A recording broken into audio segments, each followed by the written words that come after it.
December 25th, 1863. While America tore itself apart in civil war, while Union soldiers sang hymns around campfires, while Confederate families prayed for their sons to return home alive, one man in Clark County, Georgia, made a decision that would destroy him forever. His name was Silas Hargrove, plantation owner, Methodist church deacon, father of 3. And on that Christmas morning, he sold 12 enslaved children for $8,400. But here's what they don't tell you in history books. By sunrise on December 26th, something had happened to Silas Hargrove, something that changed him so completely, so violently, that 9 years later, when he died in 1872, his obituary wouldn't even mention his family name. The children he tried to sell, they never left the plantation. The buyer who arrived that morning, he left empty-handed, furious, threatening legal action. And Silas Hargrove, the man who'd built his fortune on the backs of enslaved people for 23 years, he spent the rest of his life trying to undo everything he'd done. This is the story of what happened on the night of December 24th, 1863, the night that broke a slaveholder's soul. Silas Hargrove wasn't born into slavery wealth. His father was a blacksmith in Athens, Georgia. Respectable, working class, nothing more. But in 1840, at age 22, Silas married Margaret Thornton, daughter of a plantation owner with 600 acres and 47 enslaved people. When Margaret's father died in 1843, Silas inherited everything, and he learned quickly. Cotton prices in 1844, 11 cents per pound. Silas's first harvest, 42,000 pounds. Profit, $4,620. By 1850, he owned 63 enslaved people. By 1860, that number had grown to 81. His plantation journals, discovered in 1891 in a locked trunk in his abandoned study, show a man obsessed with efficiency. He tracked everything: work output per person, per day, medical costs versus replacement costs, pregnancy rates and infant survival rates. To Silas Hargrove, enslaved people weren't human beings, they were investments. And like any investment, sometimes you had to liquidate assets to cover losses.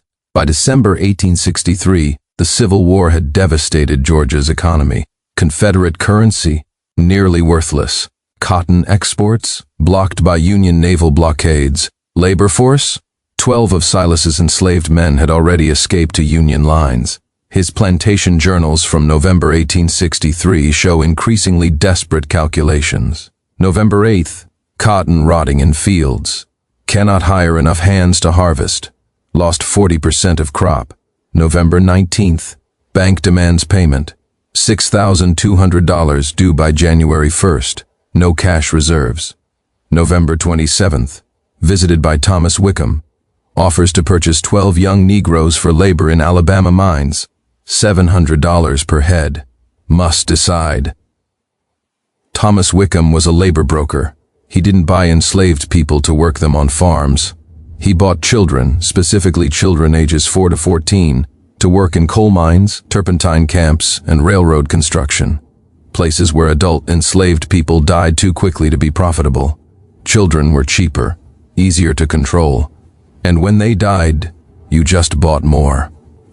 On December 10, 1863, Silas Hargrove wrote in his journal, "Deal struck with Wickham, 12 children to be delivered Christmas Day, $8,400 total, enough to clear debt and purchase seed for spring planting.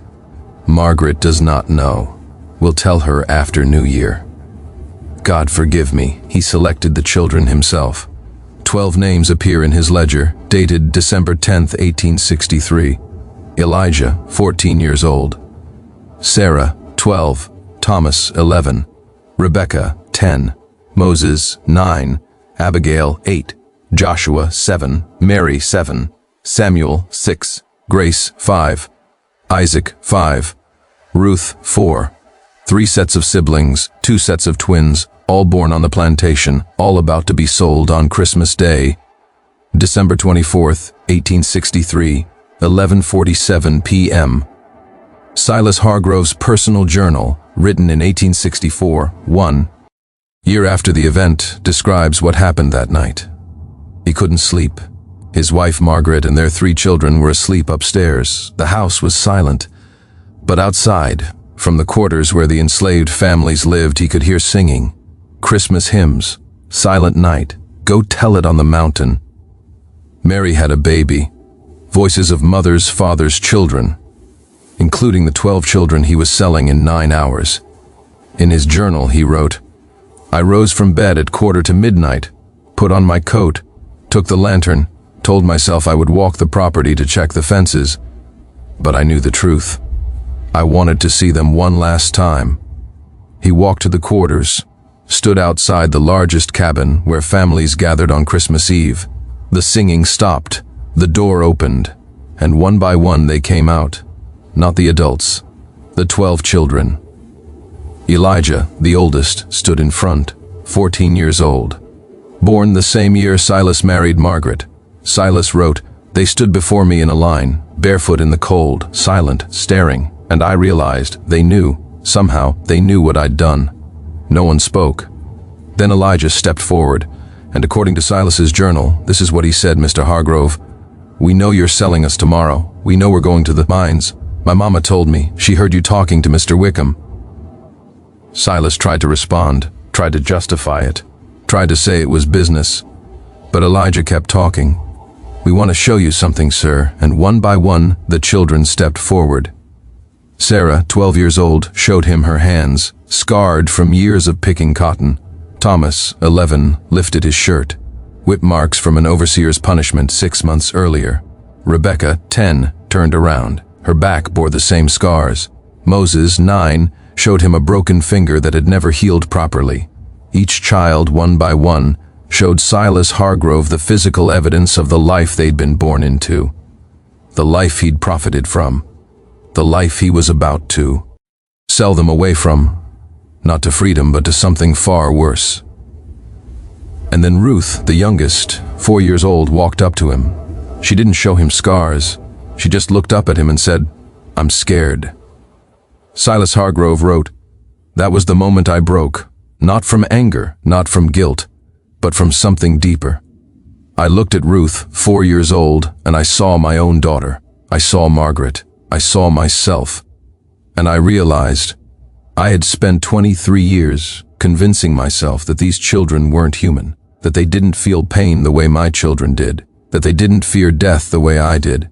And in one sentence, I'm scared, that entire lie shattered. He stood there surrounded by 12 children under a winter sky, and for the first time in his life, Silas Hargrove saw them as human beings. At 6 a.m. on December 25, 1863, Thomas Wickham arrived at Hargrove Plantation with a wagon and 4 armed men. He expected to load 12 children and leave with $8,400 worth of human property. Instead, Silas Hargrove met him at the gate, and according to Wickham's own legal complaint, filed January 3, 1864, and discovered in Clark County Courthouse records in 1923, this is what Silas said, The deal is off. The children are not for sale. You need to leave. Wickham was furious. He threatened legal action, breach of contract, fraud. He demanded compensation for travel expenses. Silas handed him $200 in Confederate currency, all the cash he had left, and repeated, The children are not for sale. Leave my property. Wickham left, and Silas Hargrove walked to the quarters where 81 enslaved people lived. He called everyone together, men, women, children, and he made an announcement that no one expected. He was freeing them, not after the war, not gradually, immediately. Here's the reality of what happened next. In December 1863, Georgia was still under Confederate control. The Emancipation Proclamation, signed January 1st, 1863, only freed enslaved people in Union-controlled territories. Silas Hargrove had no legal authority to free anyone, but he did it anyway. According to testimony collected in 1923 by historian Marion Abrams, who interviewed descendants of the Hargrove Plantation's formerly enslaved community, 37 people left immediately. They headed north toward Union lines in Tennessee. 44 people stayed. Why? Because Silas made them an offer: stay on the plantation, work the land, and he would pay them wages, not enslaved labor, paid labor. He also offered something unprecedented: land ownership. He divided his 600 acres into parcels and promised that anyone who stayed and worked for 5 years would receive title to their own land. And he did something even more shocking. He established a school, not for his own children, for the 12 children he'd tried to sell, and for every other child on the plantation. He hired a teacher, a free black woman named Constance Ellis from Athens, Georgia, and paid her salary out of his own dwindling funds. By spring 1864, 32 children were attending school, including Elijah, Sarah, Thomas, Rebecca, Moses, Abigail, Joshua, Mary, Samuel, Grace, Isaac, and Ruth, the 12 children who'd stood before him that Christmas Eve night. Silas Hargrove's decision destroyed him financially. By 1865, he'd lost everything. His wife Margaret left him in June 1864, taking their 3 children back to her family in Athens. She never spoke to him again. His neighbors, other plantation owners, shunned him. They called him a traitor, a Negro lover, a madman. The Confederate government tried to prosecute him for aiding enemy combatants. The case was dismissed in April 1865 when the Civil War ended, but the damage was done. By 1866, Silas Hargrove owned nothing.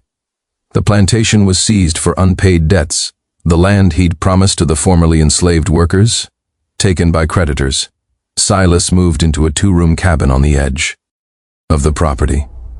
And he spent the next 6 years working as a farmhand for the same people he'd once enslaved. Testimony from Elijah Freeman, formerly enslaved on Hargrove Plantation, recorded in 1902. Mr. Hargrove worked alongside us. He never asked for special treatment. He never complained. When we got paid, he got paid the same. And every Sunday he would visit the school he'd started. He'd sit in the back and watch the children read. He never said much, but you could see it in his eyes. He was trying to make up for what he'd done, trying to earn forgiveness. Silas Hargrove died on March 14, 1872, at age 54. Cause of death: tuberculosis. He owned nothing, had no family present, left no will, but his funeral was attended by 83 people, all of them formerly enslaved on his plantation. And they did something extraordinary. They buried him in the Freedmen's Cemetery, not the White Cemetery. They planted 12 oak trees around his grave, one for each child he'd tried to sell. Here's where the story gets complicated. In 1891, a historian named Douglas Pemberton was researching plantation records in Clark County, Georgia. He discovered Silas Hargrove's personal journals in an abandoned study. The journals contained detailed accounts of plantation operations from 1843 to 1872. But one entry, dated December 24, 1863, stood out. It was written a year after the event, in December 1864, and it described something that couldn't be rationally explained. Silas wrote, "When the children stood before me that night, I felt something I cannot describe. It was not guilt. It was not fear. It was as though I could feel every pain they had ever felt, every hunger, every cold night, every moment of fear. It was not a vision. It was not a dream. It was as though their suffering became mine. For those minutes, however long it lasted, I experienced 23 years of pain in compressed form, and when it ended, I was not the same man." Was this a psychological break? A moment of moral awakening so intense it felt supernatural? Or did something else happen that night? In 1979, historian Rebecca Turner interviewed descendants of the 12 children. She recorded a story that had been passed down through 5 generations. On Christmas Eve 1863, the 12 children made a pact. They held hands in a circle, they prayed, and they asked God to make Silas Hargrove feel what they felt, to break his heart the way their hearts had been broken. Is that what happened? Did collective prayer, collective desperation, somehow reach a man who'd spent decades ignoring human suffering? Or was Silas Hargrove simply a man who, in one moment of clarity, finally saw the truth? We'll never know for certain. Let me tell you what happened to the 12 children. Elijah Freeman became a school teacher. Founded 3 schools for formerly enslaved children in Georgia. Died 1921, age 72. Sarah Freeman became a midwife. Delivered over 600 babies in Clark County. Died 1924, age 73. Thomas Freeman became a carpenter. Built the first black-owned church in Athens, Georgia. Died 1918, age 66. Rebecca Washington became a seamstress and business owner. Died 1928, age 75. Moses Jackson became a minister. Led a congregation in Athens for 43 years. Died 1920, age 66. Abigail Jackson became a teacher, worked at the school Silas Hargrove founded until 1911. Died 1933, age 78. Joshua Brooks became a blacksmith. Inherited his father's trade. Died 1915, age 59. Mary Brooks became a cook and cookbook author. Published Freedman's Kitchen in 1898. Died 1940, age 84. Samuel Porter became a farmer. Owned 40 acres by 1890. Died 1927, age 70. Grace Porter became a nurse. Worked in Atlanta hospitals. Died 1935, age 77. Isaac Taylor became a railroad worker and labor organizer. Died 1910, age 52. Ruth Taylor, the little girl who said "I'm scared" to Silas Hargrove, became a writer. Published her memoir Sold on Christmas in 1919. Died 1942, age 83. All 12 children survived. All 12 built lives, raised families, contributed to their communities, and every year on December 24th, their descendants gather at Silas Hargrove's grave, at the 12 oak trees.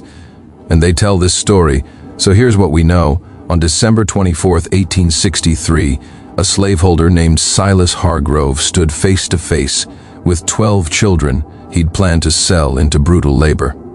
Something happened that night, something that changed him so completely that he spent the rest of his life trying to undo 23 years of cruelty. Was it guilt? Was it a spiritual awakening? Was it simply the first time he allowed himself to see enslaved people as human? We'll never know for certain, but here's what I do know. 12 children, aged 4 to 14, survived. They weren't sold, they weren't sent to die in Alabama coal mines. They lived, they thrived, they raised families, and their descendants, over 300 people today, exist because one man, on one night, made a different choice. Not because he was a hero, but because 12 children refused to be invisible. They stood in front of him. They showed him their scars. They made him see them. And sometimes, that's all it takes to change the world. One moment, one choice, one act of moral courage, even from the most unlikely person. If you found this story powerful, share it. The descendants of these 12 children deserve to have their ancestors' courage remembered.